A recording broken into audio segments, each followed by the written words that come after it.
ദശകം 13 ഹിരണ്യാക്ഷവധം. ഹിരണ്യാക്ഷം താവത് വരദ ഭവദന്വേഷണപരം ചരന്തം സാമ്പർത്തെ പയസി നിജ ജംഘാപരിമിതേ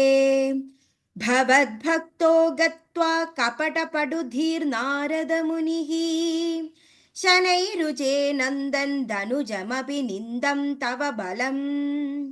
स मायावी विष्णुर्हरदि भवदीयां वसुमतीं प्रभो कष्टं कष्टं किमिदमिति तेनाभिगदितः नदन् क्वासौ क्वासा विधि स मुनिना दर्शितपथाः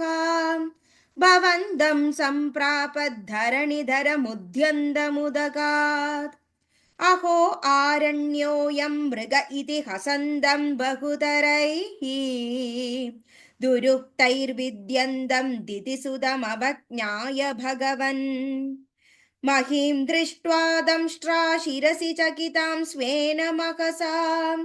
पयोधावाधाय प्रसभमुदङ्युङ्गामृतविधौ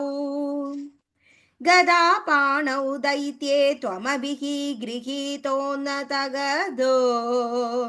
नियुद्धेन क्रीडन् खडखडरवो दुःखुष्टविदयताम्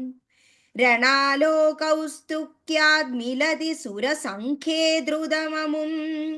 നിരുന്ധ്യാ സന്ധ്യാദ പ്രഥമമിതി ധ്രാത്രാ ജഗതിഷേ ഗദോന്മർദ്ധേ തസ്മിൻ തവ ഖലു ഗദായാം ധിതി ഭുവോ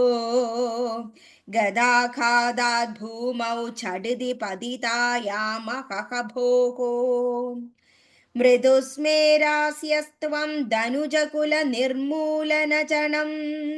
മഹാചക്രം സ്മൃത്വാ കരഭുവി ദധാനോരുരുചിഷേ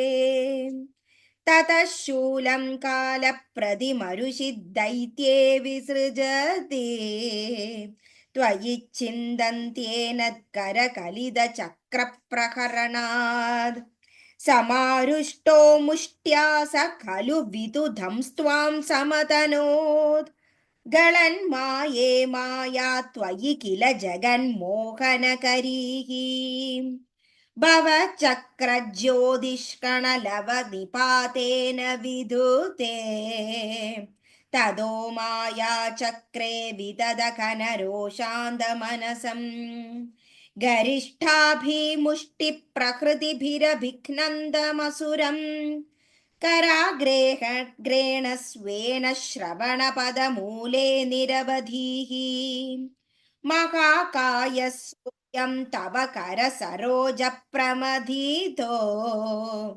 गलत्रक्तो वक्त्राद् अपतदृशिभिः श्लाघितहतिः तदा त्वामुद्धाम प्रमदभरविद्योतिहृदयाः मुनीन्द्रासान्द्राभिस्तुतिभिरनुवन् अध्वरतनुं त्वचिच्छन्दो रोमस्वपि कुशगणचक्षुषि कृतं चतुर्होतारोक्रौ सृगपि वदने चोदरयिडाम् ग्रहाजिह्वायां ते परपुरुषकर्णे च चमसाः विभो सोमो वीर्यं वरदगलदेशेऽप्युपसदः मुनीन्द्रैरिद्यादिस्तवनमुखरैर्मोदितमनाः महीयस्या मूर्त्या विमलधरकीर्त्या च विलसन्